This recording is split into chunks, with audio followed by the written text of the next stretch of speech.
Review Helwa cek. Jadi Helwa ini sudah 3 kali saya review. Yang pertama pada tahun 2019. Pada waktu itu kemasan Helwa seperti ini nih. Dan katanya ini Bepom loh. Bayangkan Bepom kok polosan seperti ini. Kalau ada yang ngomong dokter itu belinya palsu atau mungkin ngoplos sendiri. Aduh, artis ini juga belinya palsu dong ya berarti ya. Jadi ini banyak banget dipromosin artis-artis pakai polosan kayak gini punya yang katanya Bepom. Lalu saya cek ke lab night creamnya, ternyata isinya mengandung hinoquinol 5,7%. Bayangkan 5,7%.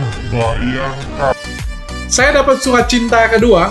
Jadi bagi yang belum tahu, surat cinta itu adalah somasi lagi.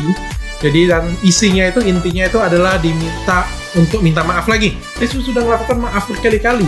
Baik secara langsung, sebelum dia suruh minta maaf tuh saya sudah lontarkan 3 kali ya. Bahkan ya. Terus diminta lagi untuk di Instagram, di YouTube saya sudah buat. Tapi nggak tahu saya.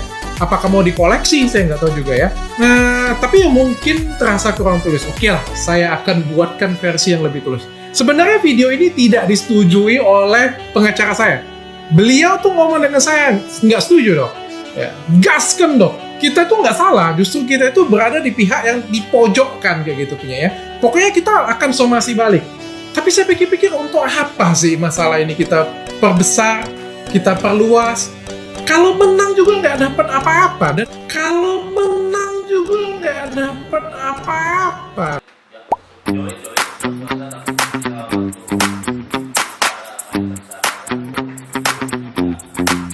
Pertanyaan saya, apakah perjanjian itu berjalannya sudah berapa lama gitu Pak? Ya? Ketika sudah reply tiba-tiba diputus sepihak oleh Ferry Waldi, betul?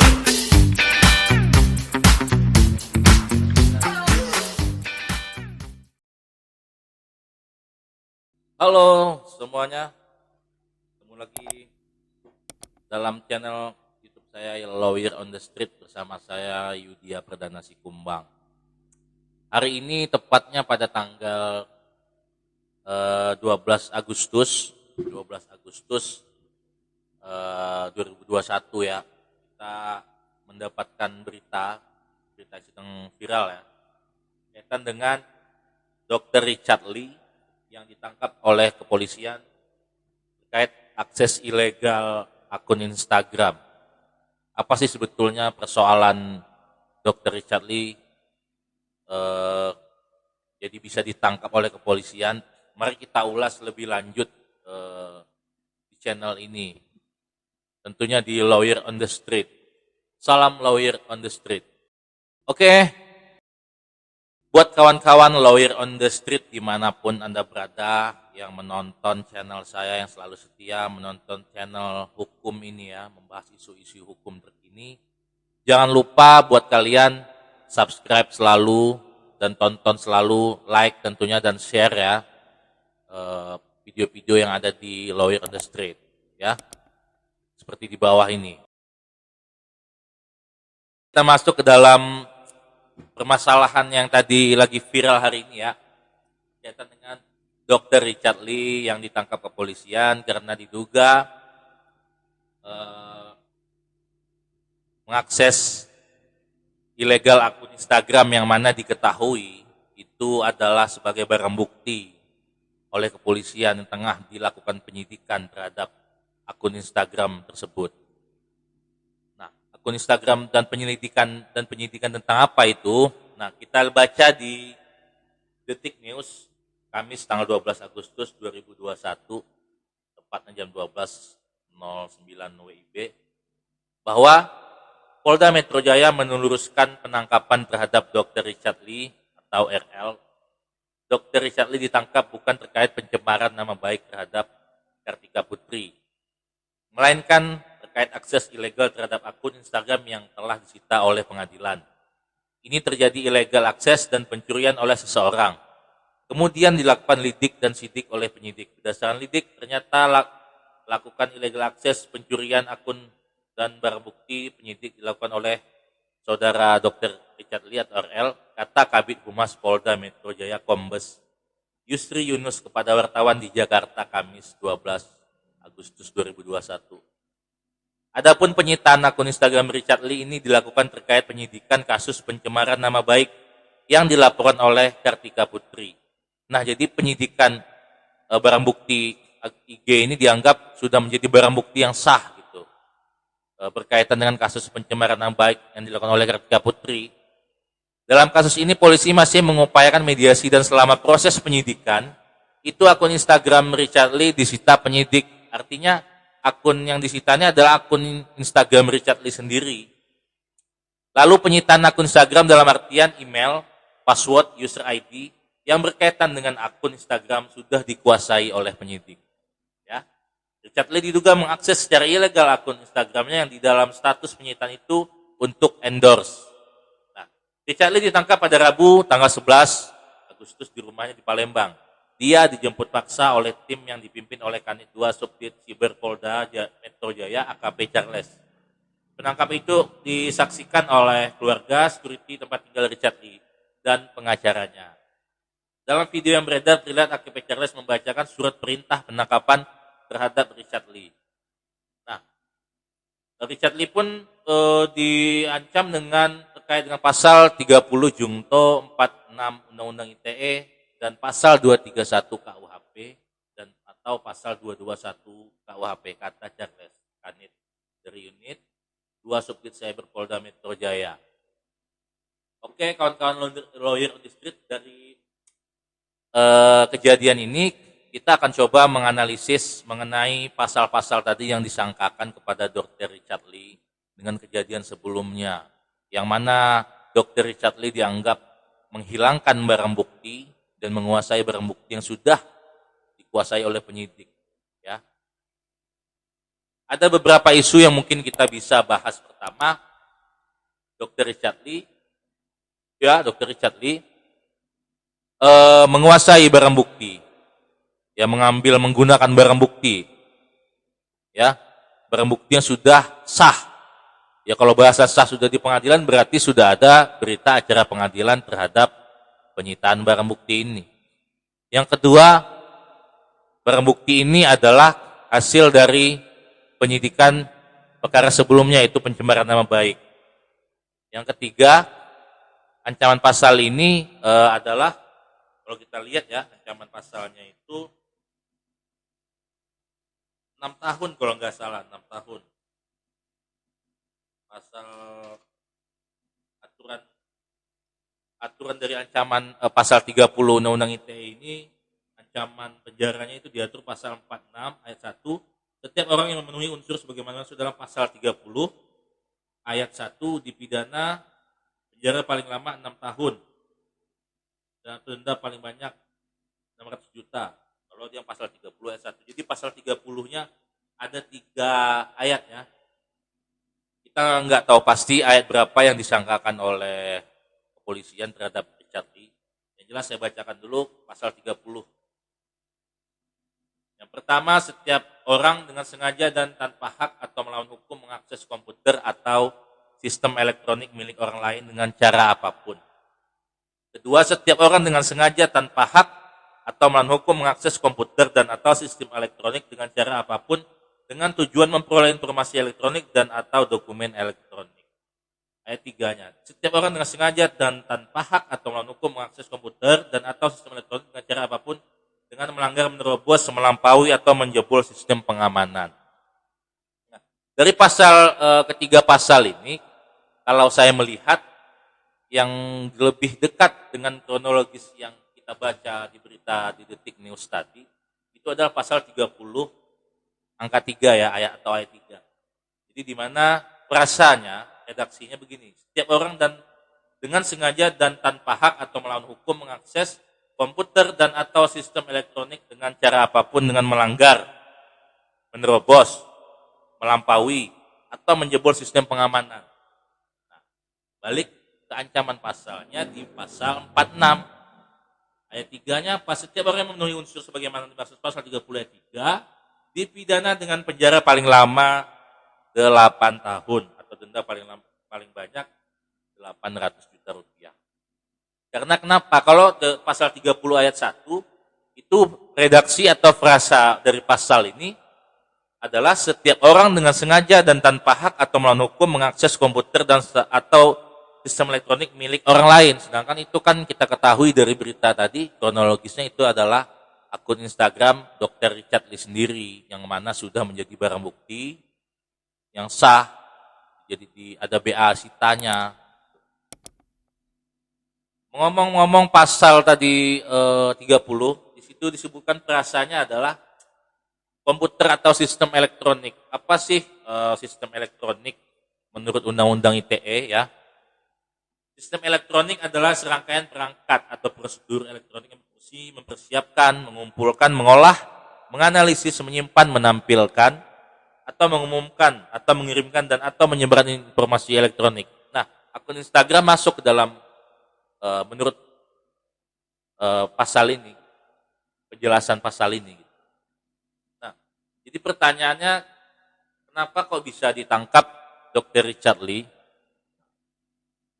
Pertama yang menjadi isu adalah ada dua aturan, tadi ada KUHP sama Undang-Undang Elektronik. Kalau KUHP-nya itu diatur di pasal 221 atau 216, yang bunyinya seperti ini. 221 ya, 221. 221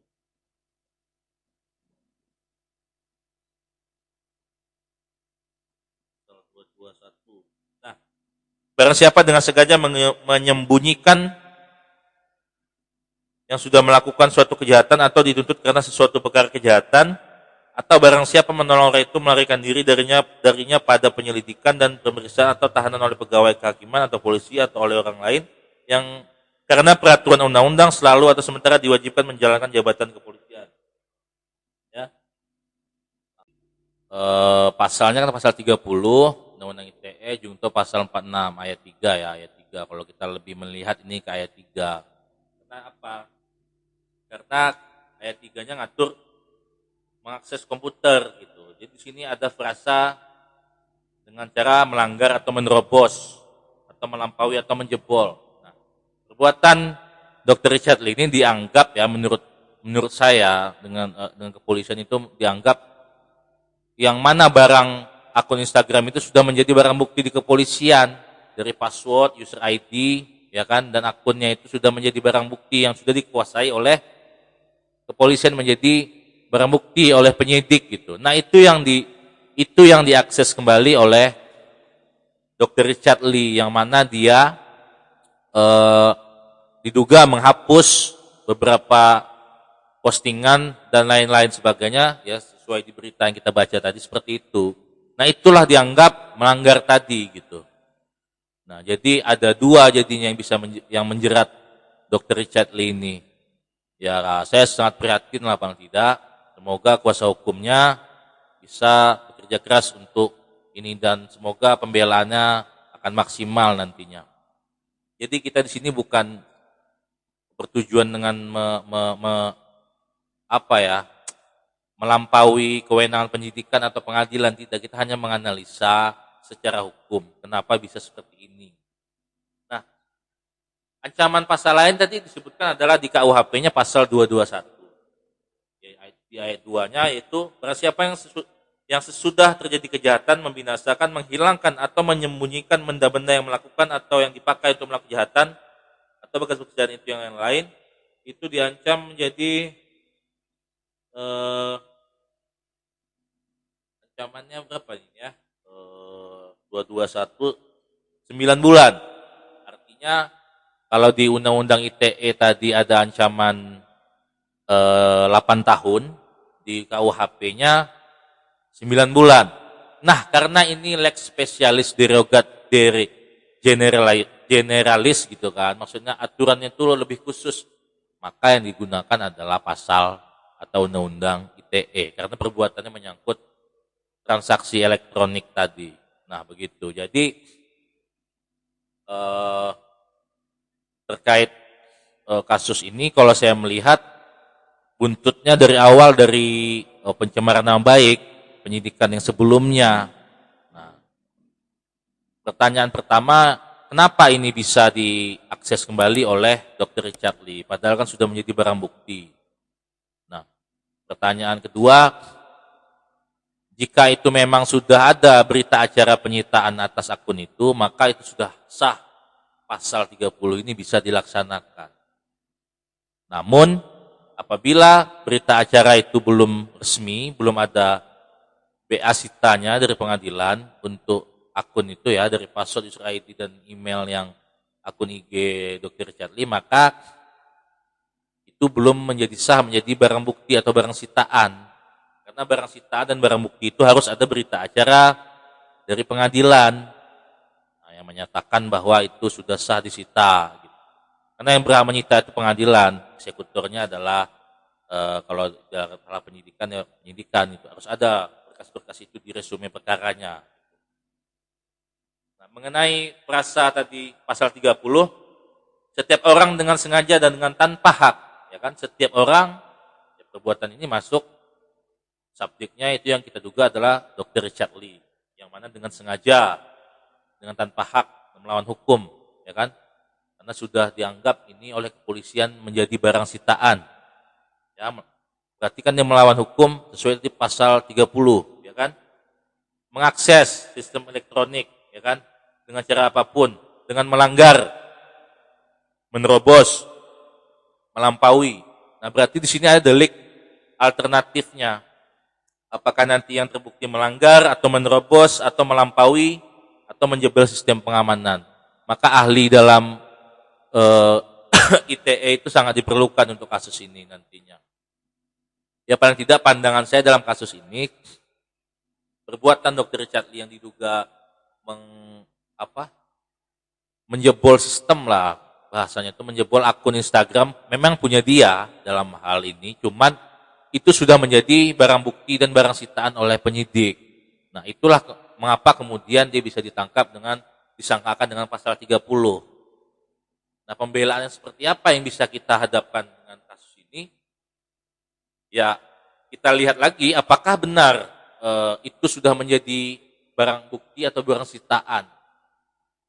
Betul enggak sudah ada barang bukti, barang sitaannya yang udah di pengadilan, udah sah enggak gitu. Kita lihat nanti jarak tanggalnya lah, segala macamnya. Bisalah kuasa hukum yang dia bekerja untuk itu. Tapi pandangan saya, untuk memastikan itu, benar tidaknya dia melanggar pasal 30 ayat 3 ini, tentu yang ditelusuri apakah betul dia akun IG ini, Instagram ini sudah menjadi barang bukti di kepolisian, sehingga sudah disita oleh pengadilan gitu. Sudah menjadi BA gitu, ada BA-nya gitu. Yang penting ada BA sitanya gitu. Itu yang harus dipastikan. Lihat juga tanggalnya gitu kan.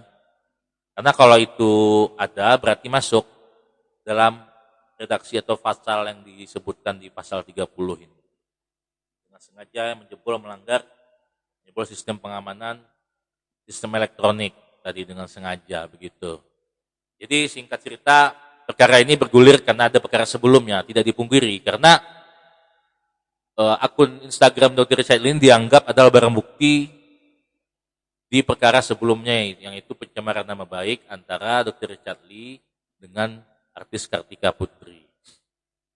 Karena situ sebelumnya berita ini sangat alot gitu, harusnya itu bisa diselesaikan dengan damai karena penjaraan upaya terakhir. Karena itu adalah delik aduan pencemaran nama baik. Kalau kemarin mereka mencabut laporan masing-masing atau apa segala macam, sudah selesai. Tapi karena bergulir ini sudah penyidikan sudah berjalan, lalu ada tindakan yang demikian lagi, jadi persoalan baru. Begitu pandangan saya kali ini. Oke, kawan-kawan Lawyer on the Street, mungkin begitu saja pandangan saya. Wassalamualaikum warahmatullahi wabarakatuh. Jangan lupa subscribe Lawyer on the Street. Oke.